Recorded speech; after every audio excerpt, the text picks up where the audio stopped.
Bonjour à tous et bienvenue dans cette vidéo de revue de marché sur les cryptos. Donc je vais passer en revue Total 1, Total 3, BTC et ETH. Donc je profite de la fin du mois pour faire un petit point pour voir où nous en sommes sur ce marché crypto qui avait donné des signes haussier, qui avait vraiment envie de monter a priori, et manifestement ça a changé d'idée. Donc on va voir si cette idée c'est simplement de la correction, tout marché ne monte pas ou ne descend pas en ligne droite, donc il y a toujours des corrections intermédiaires. Donc est-ce que ce ne sont que des corrections et le marché aussi reste à venir dans un avenir proche, ou au contraire est-ce qu'on a des signes qui sont un peu mauvais, on va dire. Donc je commence par Total 1, donc qui est l'ensemble du marché crypto. Alors Total 1, j'avais dit dans une vidéo qui a été publiée sur Discord, et je crois que même je l'ai publié aussi sur YouTube, qu'ici on avait une zone critique. Alors cette zone critique, c'était au-dessus d'un nuage hebdomadaire, donc une zone d'équilibre de moyen terme, au-dessus de la Kijun hebdomadaire, donc le niveau qui donnait un signal haussier de moyen terme, et au-dessus donc de la même chose au niveau journalier. Donc on a bien eu cette hausse qui a démarré début septembre.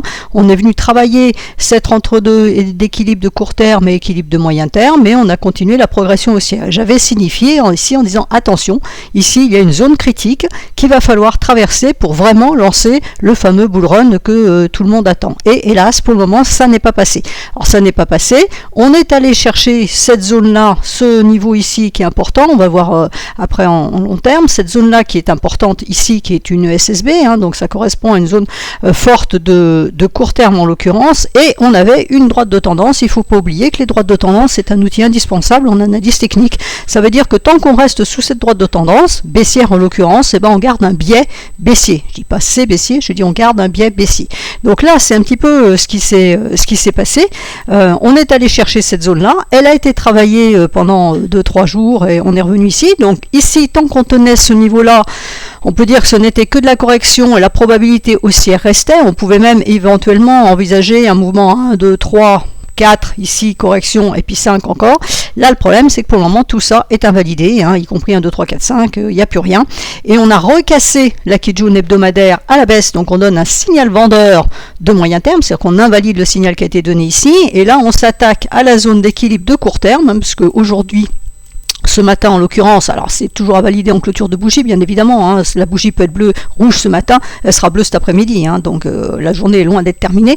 Donc pour le moment on a un signal quand même qui est négatif là jeudi matin, en sens où on est en train de rentrer dans le nuage journalier, c'est-à-dire qu'on rentre dans une zone d'équilibre journalière, et on a la Kijun ici avec ce niveau ici, ce double niveau qui est cassé, et celui-ci on est en train de tout casser. Donc pour le moment ce qu'on va surveiller c'est ce niveau-là à court terme, la Kijun ici qui est en support sous la lagging span. Si jamais cette droite, la lagging span en l'occurrence, casse ça, il restera des prix encore en support, mais là on pourrait envisager de s'acheminer vers ce niveau-là, et ça serait bien de ne pas sortir du nuage hebdomadaire, parce que sinon ça voudrait dire qu'on redescendrait jusqu'ici. Donc on va voir ce que ça donne sur Bitcoin, mais c'est quand même pas très joli. Donc attention, là on rentre dans une zone critique. Là, on avait une zone critique à la hausse, et là on a une zone critique à la baisse, c'est-à-dire que ça serait bien de ne pas enfoncer ce niveau-là. Et quand on regarde au niveau mensuel, puisqu'on vient de finir le mois, donc tant qu'à faire, autant regarder ce qui s'est passé. Alors on peut faire l'analyse très stupide, à savoir qu'on a fait bleu, rouge, bleu, rouge, bleu, rouge, bleu, rouge, voilà, on va dire, on va pas dire c'était attendu parce que, etc., ça serait un peu trop facile, mais mine de rien, voilà, quand on fait l'analyse brute de fonderie un petit peu débile, on en arrive à ce genre de considération. Alors moi, d'un point de vue mensuel, je garde un biais, on va dire, sceptique. Alors il y a deux choses. La première chose, c'est qu'on aurait potentiellement ici un double top, alors on oublie la mèche qui est ici, mais on aurait potentiellement ici un double top. Donc double top, ça voudrait dire quoi? Ça veut dire qu'on aurait une ligne de coup qui est à ce niveau-là. Donc voilà, quand je vous dis qu'il faut faire attention à la Kijun mensuelle, vous voyez qu'il y aurait du potentiel en dessous. Donc il y a, la ligne de coup serait là, et si on cassait la ligne de coup, on reviendrait quasiment dans cette zone-là. Donc c'est les 10 000 sur Bitcoin. Hein. Donc on va dire que là, c'est carrément catastrophique. Donc c'est vrai que c'est pas le genre de scénario qu'on a envie de voir. Mais un analyste technique se doit de voir toutes les possibilités. Et puis après, on ajuste son fusil, en fait, en fonction de ce qu'on va voir sur son écran. Donc pour le moment, je ne peux que constater qu'à long terme, donc à niveau mensuel, on aurait potentiellement un double top. Mais il reste largement à vérifier. Ce n'est qu'une idée, parce que les prix se sont arrêtés sur le même top que le mois de novembre 2021. Ça ne veut pas dire du tout que le double top est acté. Hein, ne me faites pas dire ce que je n'ai pas dit. Donc, ici, c'est ce qu'on va surveiller, justement, c'est ce que je vous ai montré tout à l'heure. Donc là, on attaque la Tenkan, donc on donne une alerte baissière. Maintenant, vous voyez que les 2 mois précédents, août et septembre, on est descendu très fortement, puisqu'en août, on est venu chercher la Kijun mensuelle, donc niveau de long terme, hein, et on est remonté jusqu'ici à la fin du mois d'août. Le mois de septembre, on est descendu, on est remonté tout là-haut. Bon, donc on peut très bien encore refaire la même chose, revenir tester à nouveau ce niveau-là en disant, oui, non, vraiment, on n'a pas envie de baisser, et on repart, et à ce moment-là, on déclenche effectivement le bull run. C'est tout à fait possible aussi. Mais pour le moment, on a un biais négatif, puisqu'on a potentiellement un double top, et que pour le moment, la bougie est rouge. Bon, maintenant, on n'est que le 3 octobre, hein, donc ça laisse encore de l'espoir jusqu'à la fin du mois d'octobre. Donc, ce que je surveillerai, moi, sur ce marché global, c'est ce qui va se passer ici. Parce que, par contre, on peut avoir une idée positive aussi. Hein, ne voyons pas que le verre à moitié vide, on peut voir le verre à moitié plein. Et en l'occurrence, on peut aussi voir ici un schéma en 1, 2, 3, 4, donc vague 4 très longue parce que la 3 et la 2 pardon était plus courte, et partir pour faire du 5. Donc là à ce moment-là, et bon les objectifs sont à peu près par là, à ce moment-là on a un biais positif. Donc il faut vraiment, quand je dis que c'est une zone critique, je l'ai mis en court terme, mais en long terme c'est la même chose. On voit bien que cette zone-là est critique. Donc grosso modo, on peut descendre jusqu'ici. Ici on a un niveau ici, hein. On peut descendre jusqu'à ce niveau-là. On n'invalide pas pour le moment une idée potentiellement haussière, à condition bien sûr de casser ces derniers points hauts. Hein. Donc tant qu'on reste là, ça c'est le dernier niveau à ne pas enfoncer, la Kijun mensuelle, parce que après vous voyez qu'en plus on a de la faiblesse ici. Donc je mets une petite alerte comme ça, c'est-à-dire que la faiblesse elle commence à peu près début novembre. Vous n'oublierez pas quand même que le 5 novembre on a les élections américaines. Hein. Donc voilà. C'est à noter quand même, ça peut provoquer un sell-off et on peut casser et effectivement activer ce double bottom, etc. etc. Ça c'est la partie très très très négative.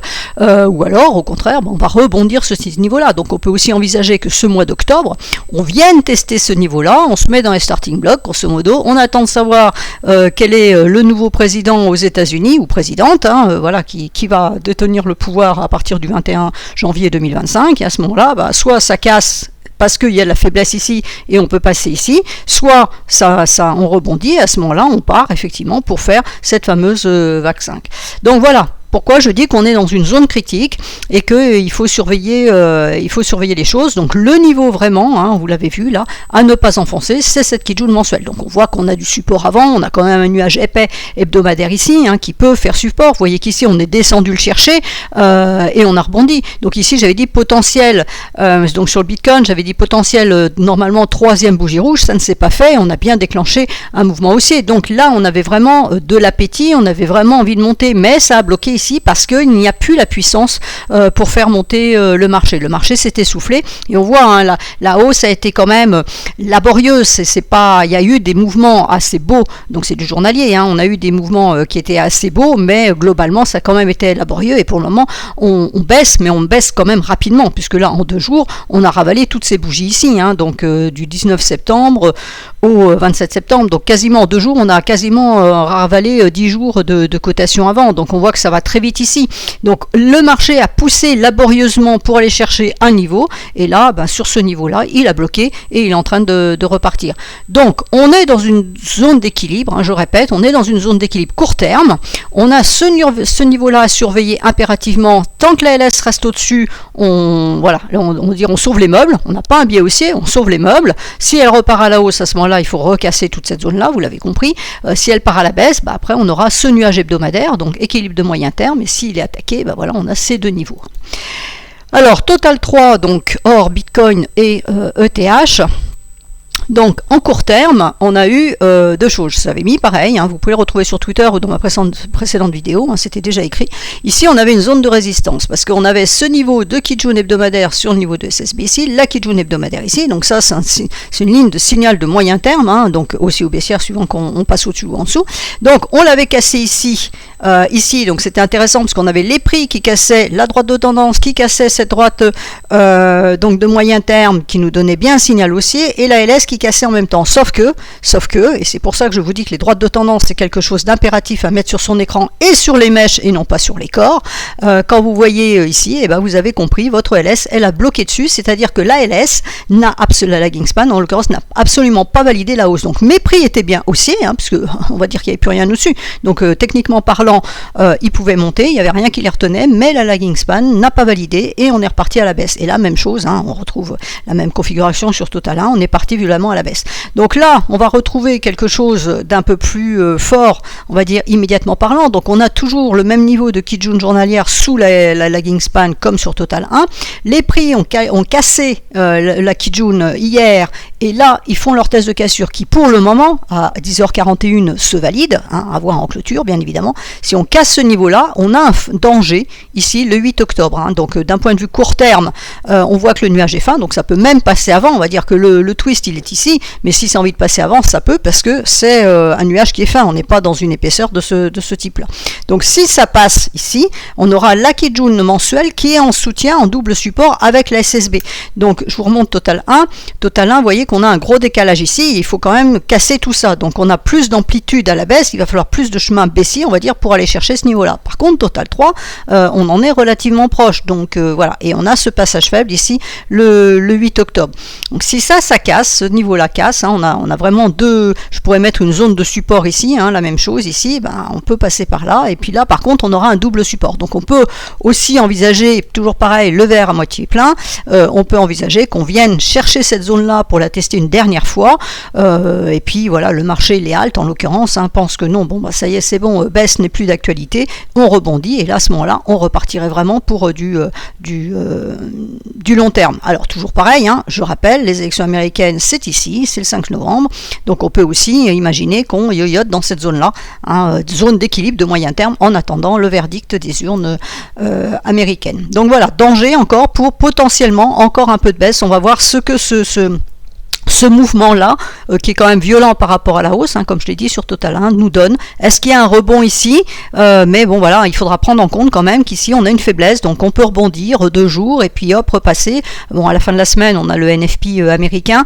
Alors c'est pas ça, normalement ça impacte pas la crypto, mais encore que on voit qu'actuellement les statistiques américaines impactent absolument tout. Donc voilà, la crypto, pourquoi pas avec. Donc je reviens sur BTC. Donc BTC, vous voyez, on retrouve les mêmes configurations, hein, bien évidemment, ça fait sens quelque part. Même chose, il y avait une zone de résistance qui était ici, donc sur la précédente vidéo on la voit parfaitement, hein, c'était marqué, donc c'est la même zone de résistance qu'on avait sur Total 1. On avait cette zone de résistance donc qui a été marquée ici, hein, voilà, on est allé chercher ce niveau-là, on a fait un triple top et on est reparti, même chose, hein, c'est violent quand même la baisse, hein, alors que là on voit qu'ici ça a patiné, c'est-à-dire qu'on avait eu vraiment un mouvement fort à ce niveau-là, donc les 17, 18, 19 septembre, ça a vraiment patiné pendant 4 jours, on pouvait vraiment se poser des questions en se disant est-ce que ce marché a vraiment envie de monter, donc on a testé ici, on a tenté, et là, le jeudi 26 septembre, on est parti à la hausse pour chercher un dernier extrême, en fait, hein, la résistance qui était ici, et là, en 2 jours, on a ravalé toutes ces bougies-là, donc le mouvement est quand même assez fort, on va dire, hein. C'est pas en tout cas significatif d'un marché qui a envie de se lancer dans un bull run dans l'immédiat. Donc on est reparti à la baisse, on a cassé la Kijun hebdomadaire, hier ça a été testé, il y a eu de la volatilité, et là aujourd'hui, pour le moment, on se coince entre la Kijun journalière et cette Kijun hebdomadaire, donc on est vraiment très très neutre. On a ensuite ce niveau-là qui a surveillé le niveau des 59 et 660, hein, qui correspond, on a le même niveau en dessous de la lagging span. Si ce niveau est cassé, à ce moment-là, ça pourrait être les 58 850 qui seraient en objectif, on aura la trendline qui va passer par là. Donc est-ce que ça freinera les prix ou pas, ça sera à voir. Mais sinon, si on commence à descendre chercher le nuage, alors le nuage est épais. Donc en principe, bon, on sait que le Bitcoin peut aller vite dans un sens comme dans l'autre, hein, mais en principe, ça devrait faire support. Donc on peut aussi imaginer une espèce de latéralisation et puis venir chercher le passage faible ici le 14 octobre. Au contraire, on latéralise et on repart à la hausse. Un passage faible n'est pas forcément signal immédiat, de renversement de tendance immédiat, pardon, je vais mettre les mots dans l'ordre. Ça peut être aussi, on vient tester ce niveau-là et le marché ne veut pas profiter de ce passage pour renverser sa tendance de court terme, hein, puisqu'on est sur du court terme ici, et repart à la hausse. Hein. Les deux œufs d'indication tiennent la route. C'est un passage intéressant. Je peux renverser mon marché parce que c'est facile. C'est plus facile de traverser ça plutôt que ça. Mais si je n'arrive pas à traverser ça, à ce moment-là, je peux rebondir. Ça veut dire que je ne veux pas renverser ma tendance de court terme puisque c'est un nuage journalier. Donc si on passait de l'autre côté de ce nuage journalier, après on a un énorme nuage hebdomadaire en soutien. Donc ça on va dire que c'est plutôt positif. Hein. Ça veut dire que même si on avait un excès, on vient de chercher les 55 000 à peu près, bon voilà, ça pourrait aussi tenir. Ça serait un support à surveiller. Alors suivant qu'on descend là tout de suite ou un peu plus tard à 57 000, hein, vous voyez, on a des niveaux ici différents. Si là par contre on a un sell-off, on peut aller chercher en ligne droite les 54 000 aussi. Donc on a ce nuage qui est épais. Par contre, si on commençait à pénétrer dans ce nuage, à ce moment-là, on pourrait aller chercher les 49 000 et la Kijun mensuelle, elle est basse, hein, elle est à 44 650. Alors pour le moment, c'est pas le scénario, on n'est pas du tout en train de dire qu'on va chercher ça, hein, ni même ça d'ailleurs. On peut même mettre aussi en soutien encore, on peut trouver une droite de tendance à mettre ici, par exemple. Hein, donc voilà, l'idée c'est de revenir potentiellement, et vous voyez que ça, elle est intéressante cette droite de tendance parce qu'elle longe le nuage hebdomadaire, donc ça fait bien sens si on revient sur cette zone-là, de dire bon voilà, autour des 56 000, on revient chercher les 56 000, on a le nuage ici moyen terme en soutien et cette droite de tendance de point bas ici qui est en soutien. Donc pour le moment on n'en est pas là, on la laisse, on a celle-là qui est toujours active, donc c'est celle-là qui est prioritaire pour l'instant. Donc on peut aussi, toujours pareil, hein, on garde un biais positif et à ce moment-là on vient retester ce niveau-là pour repartir. C'est pour ça que pour le moment je ne privilégie que cette droite de tendance et c'est seulement si on casse cette droite de tendance qu'à ce moment-là on remettra la droite de tendance inférieure. Et donc quand on regarde en mensuel ce que ça donne, alors en mensuel, donc on se repositionne sur du long terme. Donc ce que je vous ai dit voilà sur Total 1 tout à l'heure, voici l'explication sur BTC. Hein, donc le biais positif, donc même chose, hein, bleu rouge, donc on fait du rouge. Donc maintenant on fait du rouge, on a ici un support, hein, la Tenkan qui est ici à 57 600. Donc aller chercher 57 600, oui bah pourquoi pas, hein, c'est de la correction, on est monté le mois précédent, on baisse un peu. Le mois d'octobre en général c'est un mois qui est pas top, hein, aussi bien point de vue météo que point de vue marché. Donc on peut dire bon bah voilà, ça baisse. Là on notera côté positif toujours qu'on a fait des points bas plus hauts, donc techniquement parlant ça reste haussier, mais on fait aussi des points hauts plus bas, donc ça par contre c'est baissier. Donc voilà, on fait un peu ce qu'on veut. Après, ce que je peux dire d'un côté aussi positif, c'est-à-dire qu'on a cassé le double top qui est ici, et pour le moment on reste au-dessus. Donc quelque part c'est pareil, si on reste au-dessus du double top, ça pourra avoir un biais positif. Hein. Donc on cherche toujours en analyse technique à trouver à la fois le positif et le négatif. Le positif, bah, c'est pour se donner un peu du courage, j'ai envie de dire, hein, pour se dire bon bah non, tout n'est pas forcément perdu. Et puis le négatif, c'est pour nous donner des alertes et dire attention, regardez les niveaux qui pourraient dire que ben non, le marché ne va pas dans notre biais optimiste, on va dire. Donc d'un point de vue mensuel, je reviens sur mon BTC. On garde ce que je vous ai dit tout à l'heure sur Total 1, une idée aussi haussière. Hein, donc on a fait 1, on aurait fait 2, on aurait fait 3, on ferait 4, on serait dans la 4, donc il faut que cette 4 se termine et dans l'idée de faire 5 derrière. Donc 5, là c'était la première, alors ça c'est la première extension Fibo que j'ai mise, c'était pour voir qu'ici, bah, potentiellement effectivement on a bien une vague 3, puisqu'on a une extension de 1,618, donc vous voyez que avec simplement du Fibo en mettant la vague 1, la vague 2, bah, ma vague 3 elle est censée, donc on va dire que ce niveau-là d'arrêt était quelque part logique, et puis maintenant bah, voilà, on fait une vague 4 un peu longue. Donc l'autre idée ensuite c'est, alors je vais changer de couleur, c'est de mettre un retracement Fibo pour avoir du coup le potentiel haussier, si cette vague 4 se fait finie, donc on part du principe, alors là je ne sais pas si elle est finie, donc je ne sais pas si j'aurai un point bas plus bas, hein, donc ce n'est qu'une hypothèse. Donc la première hypothèse c'est dire ok, cette vague 4, bah voilà, on va peut-être revenir chercher ça et potentiellement repartir à la hausse. De toute façon, tant qu'on tient au-dessus de la Tenkan, il n'y a pas d'alerte baissière, même si on est en correction, ce n'est pas une alerte baissière, c'est juste de la correction. Donc là, les 2 mois précédents, on a traversé cette Tenkan, mais on est bien revenu au-dessus. Donc clairement, on garde un biais haussier, on n'a pas d'alerte baissière. Une alerte baissière est donnée par cassure de Tenkan, et ensuite, potentiellement, on va chercher le niveau de signal. Et c'est si on casse ce niveau de signal, donc là c'est ce qui se passerait ici, hein, si on casse cette Tenkan, on a un deuxième niveau ici à 49 763, donc si on casse ce niveau des 49 763, à ce moment-là c'est la Kijun et la 44 680 qu'il ne faut absolument pas enfoncer puisqu'on donnera un signal vendeur.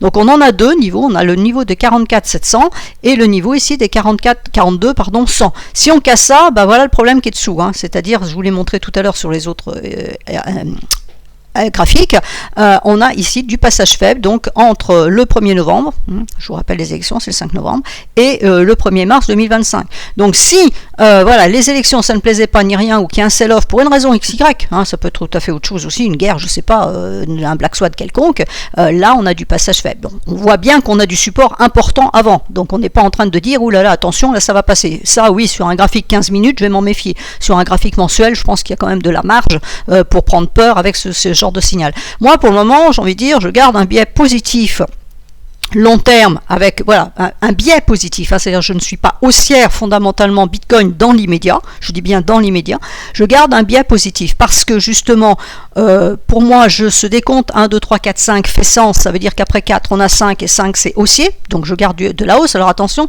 c'est pas le bull run pour aller chercher le million, hein, c'est haussier d'accord, mais après il faut voir les niveaux qu'on peut aller chercher. Je garde un biais haussier parce que je reste au-dessus de ce niveau-là qui correspond au point haut ici, donc tant qu'on reste au-dessus de ces niveaux-là, alors pour on l'enfonce, mais bon, voilà, on n'est que le 3 octobre. Donc, tant qu'on reste au-dessus de ces niveaux-là, on va dire globalement, on reste positif pour reprendre la hausse. Donc, voilà. Mais, on va noter qu'il y a des indications un petit peu contrariantes, on va dire, hein, et à ce moment-là, on repère les supports qu'il ne faut pas enfoncer pour maintenir cette idée haussière. Donc, à la hausse, maintenant, je reviens 1, 2, 3, 4. Bon, 5. 1, on prend l'extension 1, 3, 4. Donc, on part du principe que la 4, elle est faite ici, mais il n'y a pas de certitude. Hein. Peut-être qu'au mois d'octobre, on peut venir un petit peu plus bas. Donc, c'est pas très, très propre, c'est pas très fermement définitif. Alors, si je mets ici, c'est pas mieux. Mais vous voyez, si je descends un petit peu, par exemple, voilà, on viendrait chercher ça. Par exemple, si on venait chercher la Kijun ici, on a quelque chose d'intéressant ici, puisqu'on aurait l'extension de VAC 5 à 0,382 qui correspond à un niveau de long terme avec ce Fibo là. Donc quelquefois les concordances Fibo sont intéressantes aussi. Donc pour le moment on va se mettre là puisque c'est ce qui est écrit. Rien ne me dit qu'on va aller là. Donc pour le moment c'est ce que j'ai ici. Ça correspond à ce niveau de Tenkan qui est ici aussi. Donc qui nous donne un support intermédiaire hein, avant d'aller chercher cette Kijun que personne n'a envie de voir. Donc les 49 ici.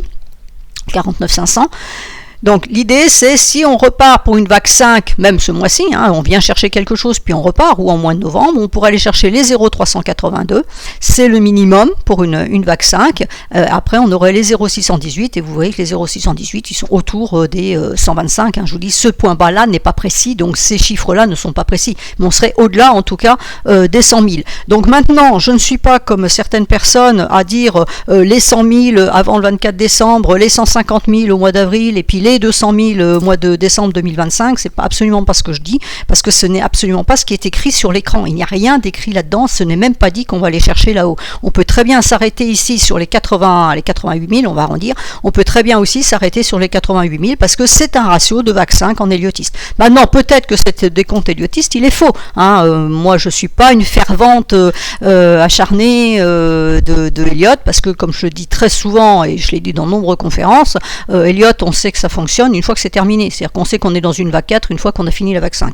Donc c'est pas forcément, c'est pas, voilà, toujours très pertinent, mais ça donne une idée d'une progression possible d'un actif quand on est dans l'incertitude. Là, voilà, je veux dire, et puis je fais pas de calcul alambiqué. Là, je vois bien que j'ai un mouvement haussier, un mouvement correctif, un mouvement haussier, un mouvement correctif. Mon interrogation est-ce que ce mouvement correctif est terminé et potentiellement, ou se termine, on est à la fin de ce mouvement correctif et potentiellement on reprend de la hausse, ou au contraire, est-ce que là ce serait pas un top, hein, un top, et à ce moment-là on redescend là, et dans ce cas-là il n'y a plus du 1, 2, 3, 4, 5, il faudra voir autre chose pour un nouveau décompte et on élimine cette idée-là.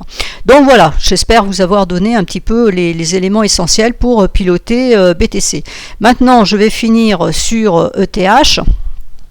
ETH, si ça veut bien me le donner, voilà.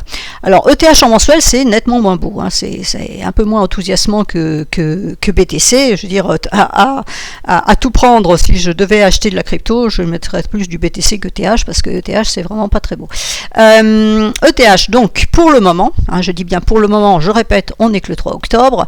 Je l'avais signalé déjà plusieurs fois sur le Discord, hein, j'avais dit que, bah oui, ETH, elle nous faisait bien une bougie bleue courant du mois de septembre, mais le problème, il était là, alors je vous agrandis exprès pour qu'on voit bien, c'est qu'on a clôturé sous la Kijun, c'est-à-dire qu'on n'a pas donné de signal d'achat, et en plus on était fin septembre, on était dans le nuage mensuel, donc on est dans un équilibre mensuel, et on a une résistance qui est très forte ici, sur les 2867, donc tant qu'on ne casse pas ces 2867, il n'y a pas de hausse sur ETH, donc ce niveau est double, il est double pour les prix ici et pour la Tenkan ici, puisque la lagging span, pardon, il faut qu'elle casse la Tenkan qui est ici. Donc on a une résistance ici qui est très forte, donc même là si le marché venait à rebondir sur cette droite de support, alors droite de support on a un petit peu du mal à la tracer, sous cette droite de support, il faudrait de toute façon déjà repasser le nuage, repasser cette droite ici à 2600 pour donner un signal haussier, sortir du nuage à 2720 et casser les 2867 pour dire ok, maintenant on peut passer haussier, on aura la Tenkan quand même à 3085 au passage après les points hauts, mais brun, disons que si on arrivait à repasser cette zone là, déjà on aurait un biais plus que positif. Là pour le moment, force est de constater que le biais il est plutôt négatif, puisque les prix ressortent par le bas du nuage, ça veut dire que les prix pour l'instant sont en train de nous valider un retournement de tendance, d'accord. Ici on avait repris une tendance haussière parce qu'on était repassé de l'autre côté du nuage, et là on reprend une tendance baissière puisqu'on repasse de l'autre côté du nuage. Alors attention, on attend la clôture de bougie, parce que vous voyez qu'ici on est descendu fortement, mais à chaque fois on est revenu clôturer dans le nuage, donc il n'y avait pas de renversement de tendance. Là pour le moment c'est ce que ça me dit au 3 octobre 2024. Donc on a la droite de tendance ici qui est à 2234, ça va être le premier niveau à surveiller. Le deuxième niveau c'est le dernier point bas à 2052, et si on casse, et c'est pour ça que le niveau vendeur baissier on va dire, hein, où là on commence à s'inquiéter plutôt sérieusement, c'est la cassure du dernier point bas. Ça c'est la théorie de dos, casse point bas plus bas. Maintenant les prix on valide toujours par la lagging span. De l'autre côté la lagging span, vous voyez qu'elle est venue ici. Donc ce mois-là, hein, la clôture ici, 1er août, elle a clôturé sur la Kijun. Ici, on était allé au-dessus de ce niveau-là, donc on gardait un biais, ok, correction, mais ça pouvait repartir. Le mois de septembre, donc elle est remontée légèrement au-dessus, ça correspond à ce qui est ici, la clôture qui est ici, donc là c'est positif, mais là pour le moment, ça enfonce aussi. Ça veut dire que mes prix cassent un signal vendeur, enfin un signal d'orientation et qui est vendeur, et la lagging valide en même temps. Alors, on a un autre support qui est ici. Dans un cas comme ça, on essaye un peu de, comme je dis, on se raccroche au manche du pinceau, mais on essaye de voir un petit peu les niveaux qui sont pertinents, et vous voyez que le niveau pertinent, ça correspond à ce niveau-là, qui correspond à ce niveau-là, qui correspond à ce niveau-là, donc tous les niveaux sont alignés, hein, c'est pas les planètes ici, ce sont les niveaux, et là, la cassure de ce niveau-là nous donnerait vraiment un biais très baissier. Donc, on surveille le niveau qui est ici, donc à 2235, et vous voyez que c'est exactement le niveau de la droite de support, donc tout est aligné, les 2235, si on les casse, ben, ça peut être ce niveau-là, et après c'est vraiment vendeur. A contrario, si ça se retourne, hein, ne voyons pas tout en négatif, si par chance ça revenait à rebondir, on a bien compris que c'était ce niveau-là qui était à surveiller, le niveau des 2867, et on ne serait haussier qu'au-dessus de ce niveau-là. Donc c'est vraiment, voilà, on a ici, on a tout qui est balisé, entre les deux ça reste neutre. Alors je suis en mensuel, hein, attention, donc entre les deux ça reste neutre. On a encore du passage faible ici, ce qui veut dire que mes prix peuvent descendre, yoyoter autour de ce niveau-là jusqu'au mois de février, avant potentiellement, bah, soit ils sont là, hein. On aura les deux possibilités. Mais on voit bien qu'on est dans une zone de neutralité où le marché se cherche. Et là, attention, contrairement à BTC où on est au-dessus de son dernier point haut, ici on est en dessous du dernier point haut, hein, du point haut qui est ici. Donc là, pour le moment, on a fait des points hauts plus bas. Donc techniquement parlant, d'un point de vue d'eau, on est c'est baissier. Après, si on veut être vraiment très négatif, on peut dire aussi que là, on est en train de faire une correction qui ressemble à ça, une correction de très long terme, et aller chercher les 100%, c'est 726, qui correspond à ce niveau-là, hein, de l'ESSB sur le même plan que la Kijun aussi. Donc vous voyez que les niveaux Fibo correspondent parfaitement à des niveaux Ishimoku, donc ça en général c'est très propre. Regardez les 0,382, et ben ça correspond au niveau que je vous avais tracé juste avant, qui correspond au dernier point bas, etc. Donc voilà, ça c'est le biais très négatif pour le moment. On surveille ce qui se passe dans cette zone-là, et en fonction de ce qui va se passer dans cette zone-là, on pourra activer l'un ou l'autre des scénarios. Et donc si on se met à plus court terme, Donc à plus court terme, après il faut toujours rajuster sur cette plateforme, à plus court terme, bon bah c'est baissier, on ne peut pas dire le contraire, donc on est allé chercher une zone, et là c'est pour une fois c'est pas très propre, parce que le prix n'est pas, s'il est arrivé à monter ici, vous voyez, on est allé chercher ce niveau-là. On pouvait penser, honnêtement, même moi je pensais qu'on arriverait à monter chercher ce niveau-là, parce que ici par contre c'était un niveau extrêmement fort, j'en ai parlé dans le Discord plusieurs fois, j'ai dit attention, ici on a une SSB journalière sur le même niveau, on ne peut pas dire autrement que cette SSB hebdomadaire. Donc là, on a un niveau qui est extrêmement fort. Il faudra de la puissance dans le marché, c'est-à-dire de la news, quelque chose qui fasse vraiment enfler l'appétit pour cet actif-là, pour aller traverser derrière le nuage hebdomadaire et aller chercher la Kijun hebdomadaire, donc à 3017. Donc c'est un scénario possible. Si le marché se retourne, on a en visu les 3017, voire les 3078. Donc, mais là, pour le moment, on comprend qu'ici, on a par contre quelque chose qui est extrêmement solide et extrêmement fort, et vous voyez que les prix n'ont même pas réussi à aller chercher ce niveau-là, niveau qu'on était allé chercher 24 août, et là on n'a pas réussi, donc la même chose, point haut plus bas, et on n'arrive pas à aller chercher ce niveau fort. En général, les niveaux forts comme ça sont un aimant, ça attire les prix, et là on n'y est pas arrivé. Donc à court terme, on a travaillé cette Kijun mensuelle, on ne peut pas dire autrement, ça a vraiment été travaillé. Tentative ici, là c'est pareil, on avait 2 bleus, donc logiquement on aurait dû faire une 3e bleue pour aller chercher cette zone-là, et on n'y est pas allé. Donc vous voyez, là déjà on avait commencé à avoir des signaux comme quoi ça se passait pas très bien sur cet actif. Donc on a fait la correction en 3 bougies rouges, donc on peut se dire ici, on revient chercher la Kijun mensuelle, bon pourquoi pas, énième test de cassure, on est revenu ici, on revient ici, bon pourquoi pas, et puis là, voilà, le 1er octobre, ça n'a pas fait un pli, on a enfoncé, donc signal vendeur de long terme, puisqu'on casse la Kijun mensuelle, la LS elle valide, et en plus elle casse la Kijun court terme, donc elle valide le long terme et le court terme, le moyen terme on est en dessous de tout, donc déjà on était baissier moyen terme, et puis là, on est venu chercher ce niveau de Kijun, voilà, mardi, donc on se dit ok, bon c'est bon, est-ce que ça tient pas, et puis hier on a enfoncé, donc test de cassure, on a enfoncé, la LS vous voyez elle descend le long de ses prix, et là aujourd'hui si on veut être très négatif, on dit qu'on peut aller chercher les 2274 puisque son support est ici, puis après ça peut passer entre les deux, donc, et là on pourrait aller chercher, donc pour la LS les 2268, pour les prix on va avoir un blocage avant ici sur le coup des 2234, donc c'est ce qu'on va surveiller, puis là voilà on a un petit nœud ici pour le 8 octobre 2230, on peut potentiellement venir chercher ça dans les 2 journées qui viennent, on est jeudi, vendredi, donc on finit la semaine par exemple par ici, et puis le week-end on reste un petit peu par là, et puis la semaine prochaine soit on enfonce, soit on rebondit. Alors si on envisage un rebond, c'est-à-dire qu'on garde un biais quand même optimiste, on n'a pas envie d'être négatif, la météo ça suffit, donc on pourrait rebondir ici et puis s'acheminer tranquillement, vous voyez 20 octobre, là voilà lundi 21 octobre, on a un petit passage faible ici.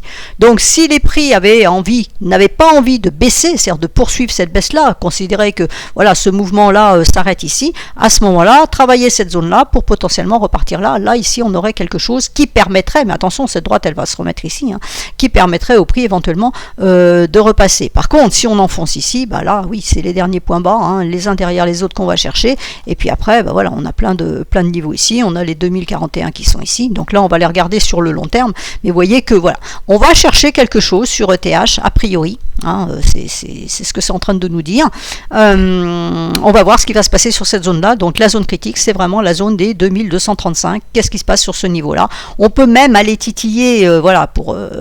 ne pas se mettre le moral zéro, on peut dire on va titiller les 2157 qui correspondent au point bas ici, et puis rebondir, on peut faire quelque chose comme ça, et c'est vraiment la zone clé ici, à la baisse c'est la zone clé, là après à la hausse ça sera un autre discours, on verra déjà ce qui se passe par ici, suivant qu'on enfonce vraiment et qu'on va plus loin, ou au contraire qu'on tente un rebond, et voilà, qu'on reste dans une zone de neutralité, voire repasser par ici, etc., comme je viens de vous l'expliquer. Voilà, j'espère que ces analyses vous permettront d'être, voilà, de garder un cadre pour piloter BTC ETH. Personnellement, je garde un biais, je ne suis pas haussière, je ne suis pas forcément baissière, encore que TH, comme je viens de le dire, même en mensuel, on voit bien que c'est quand même pas la même chose que sur BTC. Je garde un biais neutre pour le moment, parce que clairement, les marchés sont dans une attitude où ça peut vraiment basculer dans un sens comme dans l'autre.